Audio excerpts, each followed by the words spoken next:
सर्वे भवन्तु सुखिनः सर्वे सन्तु निरामया सर्वे भद्राणि पश्यन्तु मा कश्चित् दुःखभाग् भवेत्। सर्वरक्षक परमपिता परमात्मा को याद करते हुए, उसी परमपिता परमात्मा ने जो सृष्टि के आदि काल में हम सब लोगों को वेद रूपी ज्ञान दिया, उस वेद रूपी ज्ञान में हम जो पावनी परंपरा पंच महायज्ञों की परंपरा है, उसमें जो दैनिक यज्ञ हवन किया जाता है उसके ऊपर हम चर्चा कर रहे थे।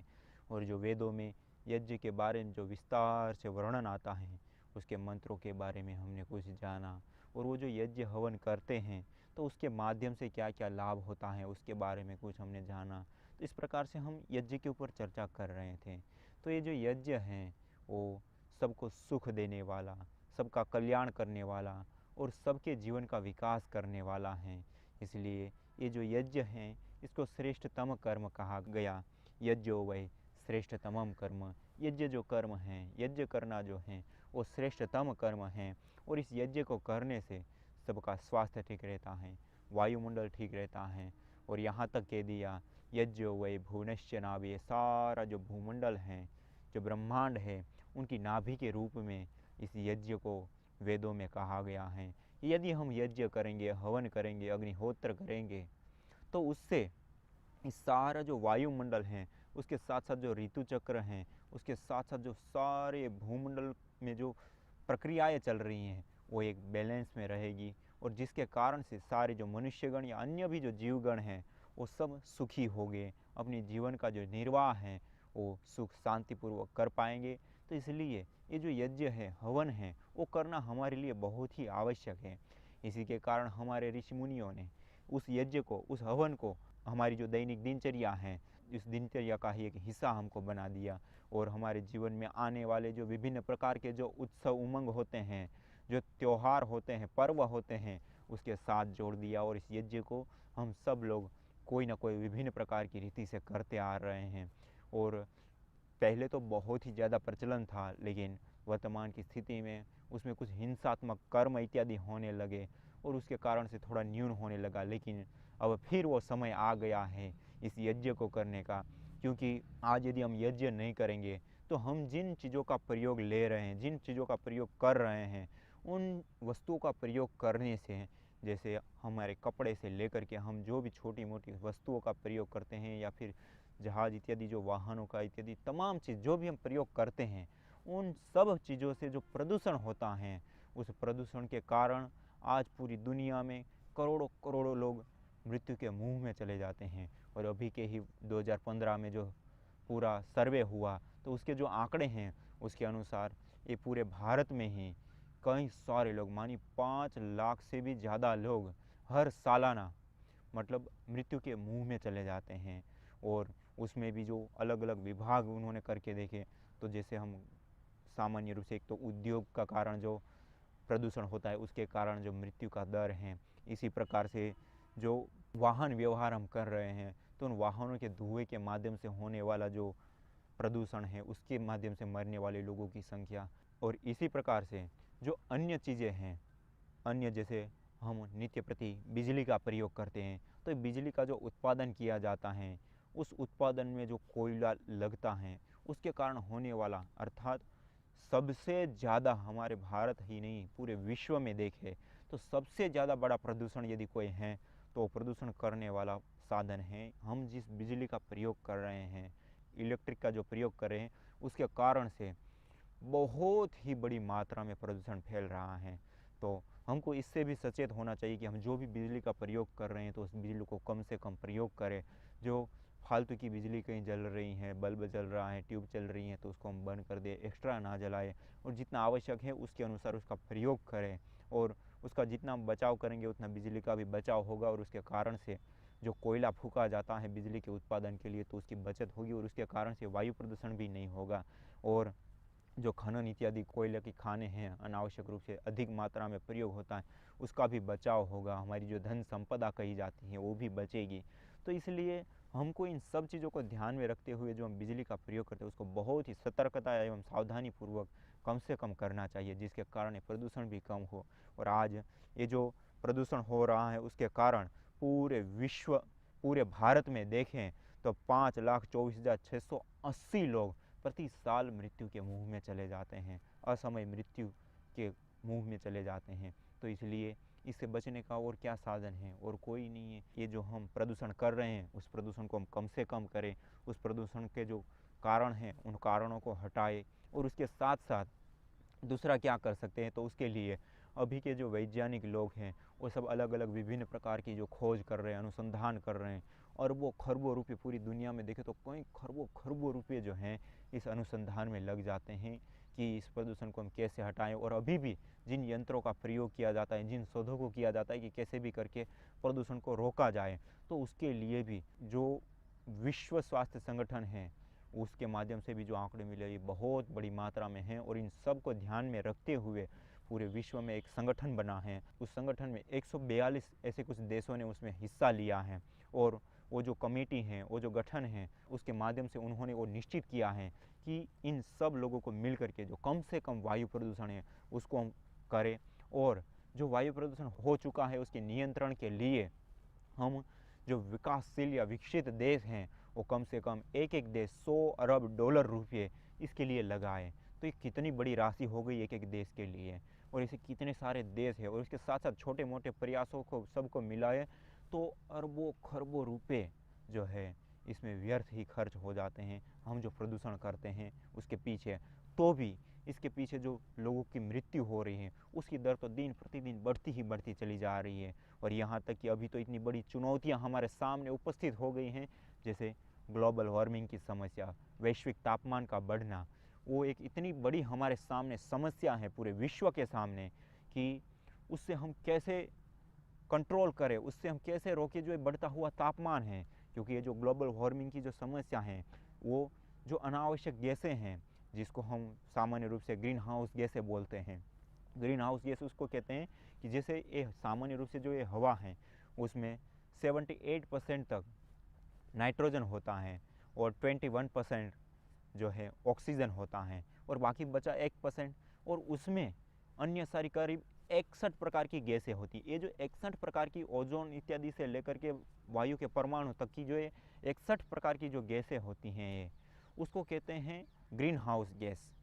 और ये जो ग्रीन हाउस गैस है वो हमारी पृथ्वी की सतह की चारों ओर फैल करके कवर बना करके रखती है, और हमारे जीवन के लिए वो बहुत ही ज़रूरी होती है कि निर्धारित मात्रा में। जब वो अधिक मात्रा में बढ़ जाती है तो हमारे लिए हानिकारक और बहुत ही ज़्यादा घातक हो जाती हैं।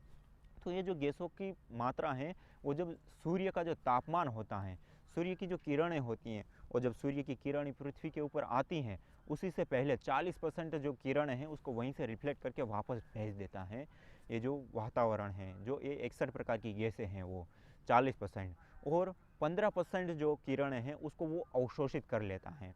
तो बाकी जो बची वो सारी की सारी धरती पर किरणें आती हैं, और वो जो 45% जो किरणें हैं वो धरती पर आती हैं और वापस रिफ्लेक्स जो होती हैं वो जो वापस जाती हैं उसको वापस जाने में जो है वो रोकती हैं। जब एक गैस जब बढ़ जाती है, एक तो समान मात्रा में है, समान मात्रा में जब तक ये 61 प्रकार की गैस है वो जितनी आवश्यक है उतनी रहती हैं, तो जो ऊपर से आने वाली जो किरणें हैं उसको जो वो 15% अवशोषित करती है वो उसी मात्रा में करेगी। लेकिन जब एक गैस बढ़ जाती हैं तो वो मात्रा भी बढ़ जाती है किरणों को अवशोषित करने की, इसके कारण उसमें तापमान बढ़ता है। दूसरा, धरती पर आने के बाद जो रिफ्लेक्स वापस किरणें होती हैं वो किरणें वापस रिफ्लेक्स नहीं हो पाती हैं, और वो जब रिफ्लेक्स होती हैं तो वापस उस जो वायुमंडल में जो गैसें हैं वो और उसको अवशोषित करके ग्रहण कर लेती हैं, और जिसके कारण इसका जो वातावरण का जो तापमान है वो बहुत ही अधिक मात्रा में बढ़ जाता है। और ये जैसे हम देखें तो सूर्य की दूरी से पृथ्वी का और चांद का दोनों की जो दूरी है वो समान ही बिल्कुल है, लेकिन जो ये 61 प्रकार की जो गैसें हैं उसका आवरण चांद की चारों ओर नहीं है, उसके कारण वहाँ का जो तापमान है वो 20 से 22 डिग्री तक रहता है। और यहाँ पृथ्वी पर का जो तापमान है सामान्य रूप से तो वो जो तापमान है वो 18 के आसपास रहता है। मानिए ये जो कम रहता है उसका कारण है ये जो गैसें हैं वो उनको रोक करके रखती हैं। इसलिए ये समान मात्रा में हमारे लिए जो आवश्यक वातावरण है उसको बनाए रखती हैं। लेकिन जो हमने उद्योग लगा दिए, जो चिमनियों से जो विभिन्न प्रकार के धुएँ निकलते हैं, उसमें जो विभिन्न प्रकार की जो गैसें निकलती हैं, उसमें बहुत बड़ी मात्रा ऑक्सीजन, नाइट्रोजन और इत्यादि प्रकार की जो अलग अलग जो गैसें हैं वो बहुत ही अधिक मात्रा में बन जाती हैं। और पर्टिकुलर मैटर जो होता है, मानी जो सूक्ष्म कण होते हैं, वो कण भी, ये जो कण होते हैं वो भी इस चिमनियों के माध्यम से वायुमंडल में करोड़ों करोड़ों टन मिल जाते हैं और उसके कारण से वायु जो है वो प्रदूषित हो जाती है। और ये जब प्रदूषित वायु हो जाती है तो उसके कारण इसका जो तापमान है, और वैसे भी कार्बन डाइऑक्साइड जो होता है गर्म होता है, वो जब इसके साथ मिलता है तो स्वाभाविक रूप से ही इसका जो तापमान है वो बहुत ही अधिक मात्रा में बढ़ने लगता है। और जब ये तापमान बढ़ जाता है तो उस तापमान के बढ़ने के कारण ये जो ग्लेशियर हैं, जहाँ पे उच्च भूमि है या जिस जगहों पे कम तापमान रहता है वहाँ पे जो बर्फ़ जमती हैं, ग्लेशियर जमते हैं, वो जो ग्लेशियर हैं वो बहुत ही अधिक मात्रा में तीव्र गति से पिघलने लगती हैं। और जब वो ग्लेशियर हैं वो तीव्र मात्रा में जब पिघलती हैं तो उसका जो पानी है वो बहुत ही जल्दी से बहता है। तो उसके कारण जो किनारे होते हैं नदियों के, वहाँ पे भी बहुत ही बड़ी नुकसान होते हैं। और उसके साथ साथ जो ये ग्लेशियर पिघल जाने के कारण वहाँ का जो पानी है वो ख़त्म होता है और वहाँ का जो जीव हैं वो सारे भी ख़त्म हो जाते हैं। मानी कई सारी ऐसी प्रजातियाँ हैं। और अभी के वैज्ञानिक लोगों ने जो इसके ऊपर अनुसंधान किया वो इस रूप में, यदि ऐसा ही चला तो 2030 तक में करीब करीब 30,000 प्रकार की जो प्रजातियाँ हैं जीव जंतुओं की, कीट पतंगों की, वो कम से कम ख़त्म हो जाएगी। और जो ग्लेशियर की जो सतह हैं, जैसे अभी सामान्य रूप से देखें तो हमारा जो हिमालय इत्यादि का जो ग्लेशियर है वो करीब 5 लाख वर्ग किलोमीटर में हैं। और ये जो 5 लाख वर्ग किलोमीटर में हैं ग्लेशियर, वो अति तीव्र गति से पिघल रहे हैं। और जब वो तीव्र गति से पिघल रहे हैं तो उनका मानना है कि 2030 तक में यदि जिस लेवल पे अभी प्रदूषण बढ़ रहा है और जिस लेवल पे वो पिघल रहे हैं उस लेवल पे भी यदि पिघलते रहे हैं तो 1 लाख स्क्वायर फीट ही बच जाएंगे और बहुत बड़ी मात्रा है वो सूख जाएगी। और जिसके कारण जो नदियाँ हमेशा के लिए बहती रहती है, जैसे गंगा नदी इत्यादि देखें, वो सारी नदियाँ सूख जाएगी। और उस नदियों को सूखने के कारण वो नदियाँ जितने राज्यों से वो बहती हैं वो सारे राज्यों में एक सूखा पड़ने की बहुत बड़ी हमारे सामने चुनौती। और पूरे विश्व का आंकड़ा देखें तो करीब 100 करोड़ लोग ऐसे हैं जो एक ग्लेशियर पिघलते हैं और उससे बहने वाली नदियों के कारण वो पानी पीते हैं और अपना जीवन निर्वाह करते हैं। और जब ये ग्लेशियर पिघल जाएंगे तो फिर ये जो 100 करोड़ लोग हैं उसके लिए कहाँ से इंतज़ाम होगा पानी का। इसलिए एक तो इनके लिए, सारे जीवों के लिए चुनौती, ये प्रजातियों का लुप्त होना, ग्लेशियर का पिघलना, और उसके साथ साथ जो पानी जल्दी से बहुत अधिक मात्रा में पिघल जाता है उसके कारण जो समुद्र की सतह है वो भी बहुत ही अधिक मात्रा में बढ़ने लग जाती हैं। जैसे सामान्य रूप से देखें तो अभी 3.5 मिलीलीटर ऐसे कुछ उनका नाप है प्रति सालाना, वो उतना पानी का जो स्तर है समुद्र की तलहटी है वो बढ़ती ही चली जाती हैं। और उसके कारण समुद्र के किनारे बसने वाले जो शहर है, समुद्र के किनारे बसने वाले जो गांव हैं वो इतने बड़ी मात्रा में प्रभावित हो रहे हैं कि अभी के वैज्ञानिक लोगों का कहना है कि यदि इसी मात्रा में चला तो 2030 तक में वो जो समुद्र के किनारे हैं, वैसे भी पूरी पृथ्वी पर देखें तो बहुत कम मात्रा में भूमि है और 70% से भी ज़्यादा मात्रा में तो पानी ही पानी है। लेकिन 2030 तक में यदि ये ग्लेशियर पिघल करके नीचे चले गए तो हमको बहुत ही कम मात्रा मिलेगी जहाँ पे हम भूमि देखेंगे, और बहुत अधिक मात्रा ऐसी हो जाएगी जहाँ पानी ही पानी होंगे। और ये सारे जो शहर इत्यादि हैं समुद्र के किनारे हैं वो सारे विलुप्त से हो जाएंगे और उसके कारण एक बहुत ही बड़ी हमारे सामने चुनौती खड़ी हो जाएंगी। तो ये सारी चीज़ें अभी घटित हो रही है वास्तव में। बहुत बड़ी मात्रा में ग्लेशियर भी पिघल रहे हैं और समुद्र की तलहटी में पानी बहुत अधिक मात्रा में आ रहे हैं, कई सारे जीवों के लिए भी हानि हो रही है। और उसके साथ साथ वायु प्रदूषण के कारण जो शहरीकरण है उसमें भी जो करोड़ों लोग प्रभावित होते हैं, बीमार होते हैं, और उसके साथ साथ जो मृत्यु का दर है वो भी बहुत बड़ा, जैसे 5 लाख लोगों से भी ज़्यादा लोग भारत में ही मृत्यु के मुंह में चले जाते हैं। और इसी प्रकार चीन जैसे देश, उसमें तो 9 लाख से भी ज़्यादा लोग जो हैं मर जाते हैं इस वायु प्रदूषण के कारण। और इसके पीछे जो दवाइयों का खर्च होता है वो दवाइयों का खर्च इतनी बड़ी मात्रा में हो रहा है कि उसका यदि नापा जाए तो अरबों खरबों रुपए का बजट जो है वो इसके पीछे बनते हैं। और बहुत बड़ा एक व्यापार बन चुका है दवाइयों का। और ये जो दवाइयाँ हैं क्यों हम खा रहे हैं, क्योंकि हमारा जो ये आहार मुख्य है, जो हम 24 घंटे सांस के रूप में लेते हैं शुद्ध प्राणवायु, वो प्राणवायु ही शुद्ध नहीं रहा, उसमें कोई शक्ति नहीं रही, उसमें कोई ऊर्जा नहीं रही, उसको लेने से ही हम बीमार हो जाते हैं। तो ये जो वायु है उसको हम आखिर शुद्ध कैसे करें, और उसकी जो ये सारी चुनौतियां हैं उससे हम कैसे लड़ें। तो आज जो हमारे पूर्वज ऋषि मुनियों ने जो परंपराएं चालू की है, और जो वेद रूपी ज्ञान में परमपिता परमेश्वर ने यज्ञ का विधान किया, वो यज्ञ कोई सामान्य वस्तु नहीं, वो केवल कर्मकांड की वस्तु नहीं है, वो एक पूर्ण वैज्ञानिक प्रक्रिया है। और उस यज्ञ को अपनाने से, उस यज्ञ के साथ जुड़ने से, उस यज्ञ को करने से ये जो वायुमंडल है वो पूरा शुद्ध हो जाता है। और अभी वर्तमान में ही सैकड़ों ऐसी जगहें हैं जहाँ पर देश ही नहीं, हमारे भारत में ही नहीं, विदेशों में भी इस यज्ञ के ऊपर, विदेशों में भी इस यज्ञ के ऊपर बहुत ही बड़े शोध हुए हैं, बहुत ही बड़े अनुसंधान हुए हैं। इन अनुसंधानों के माध्यम से पता चला कि ये जो हम हवन करते हैं, यज्ञ करते हैं, उसमें जो आहुति या सामग्री इत्यादि डाली जाती हैं, सविधाई और घृत डाला जाता है, वो वास्तव में नष्ट ना होकर के वो एक परमाणु रूप में परिवर्तन हो जाता है, और वो जितनी मात्रा में हम डालते हैं उससे कई लाख गुना वो बढ़ जाता है और पूरे वायुमंडल में फैल जाता है। और एक ही जगह पे हम यदि आधे से 1 घंटे तक कंटिन्यू निरंतर 1 घंटे हम यज्ञ हवन करें, तो उस यज्ञ हवन से चारों ओर कम से कम 8 किलोमीटर तक का जो एरिया होता है वो परिशुद्ध वातावरण से भर जाता है। और वैसे ही जैसे घी होता है, वो घी ही यदि तीव्र आग जल रही है, उसमें हम यदि 1 तोला घी डाल दें एक साथ, तो उस घी से जो प्राणवायु बनती हो करीब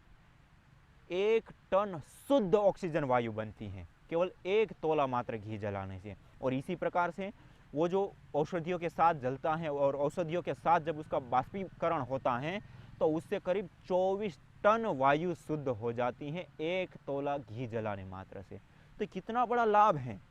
और इसी प्रकार से जो हम यज्ञ हवन करते हैं, उस हवन में समिधा, सामग्री, घी इत्यादि सब एक व्यवस्थित रूप से डालते हैं, तो उसके माध्यम से जो गैसें पैदा होती हैं, वो गैस इतनी विशेष प्रकार की गैसें होती हैं कि इस पूरे वायुमंडल को शुद्ध करने के लिए बहुत ही विशेष रूप से कारगर हैं। और यहाँ तक कि जैसे हम अपने कमरे में ही करें इस यज्ञ को, हवन को छोटे रूप में, तो जब हम अपने घर में कमरे में जब करते हैं, घर में करते हैं, तो उसमें करने से उसमें जो हम आहुति इत्यादि देते हैं, तो जो यज्ञ किया जाता है उससे पहले का वैज्ञानिक लोगों ने सैंपल लिया, तो पहले जो प्रदूषण था उसमें विभिन्न प्रकार की जो गैसें हैं, बैक्टीरिया या फंगस या अन्य जो चीज़ें होती हैं जो वातावरण को प्रदूषित या रोग युक्त बनाती हैं, तो ऐसी जो चीज़ें हैं उन चीज़ों को पहले उन्होंने नाप लिया, पहले एक सैंपल लेकर के उसमें देखा, उसके बाद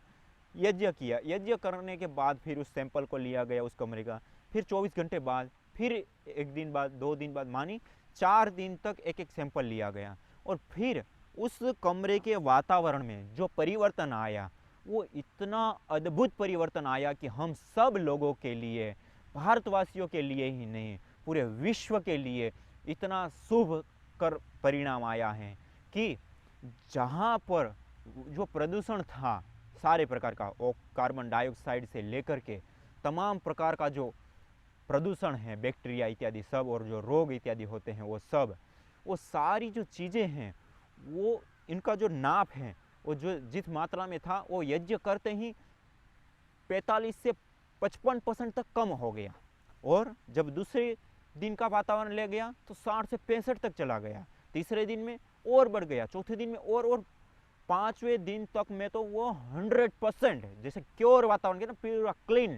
पूरा शुद्ध वातावरण जिसको हम कहते हैं, वैसा वातावरण मिल गया 4-5 दिन में।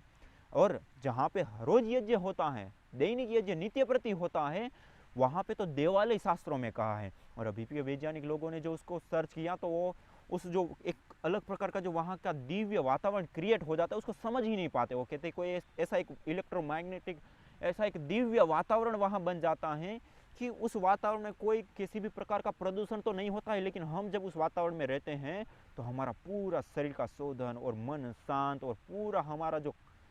शरीर मन की शांति है वो सब चीज़ क्रिएट होने लगती हैं। तो ये कितना अद्भुत है। तो इसलिए इस यज्ञ को, इस हवन को यदि आज हम अपनाएं घर घर में, तो वास्तव में फिर से धरती जो है स्वर्ग जैसी बन जाएगी, और ये जो करोड़ों लोग पूरे विश्व में मृत्यु के मुंह में जाते हैं वो भी बच जाएंगे। और जो आगे आने वाली जो वैश्विक समस्याएं हैं, ग्लोबल वार्मिंग की समस्या, या फिर जो ये पूरा जो वायुमंडल है उसमें जो उष्णता बढ़ती, ग्लोबल वार्मिंग मानी पूरी जो उष्णता बढ़ती है उसकी समस्या है, या फिर जो वायु प्रदूषण की समस्या है, या बैक्टीरियल वायरल डिजीज़ की समस्याएं, तो ऐसी ऐसी जो भी समस्याएं हैं, वैश्विक समस्याएं हैं, ज्वलंत समस्याएं हैं, उनके साथ लड़ने के लिए, उससे पार होने के लिए हमारे सामने आज यज्ञ एक समग्र रूप से एक साधन है। तो आइए हम सब लोग इस यज्ञ को अपनाते हैं, इस हवन को अपनाते हैं, और अपना तो कल्याण करते ही हैं लेकिन इस पूरे विश्व का भी कल्याण करते हैं। तो आज इतना ही, इसी के साथ ओम शांति शांति शांति ओम।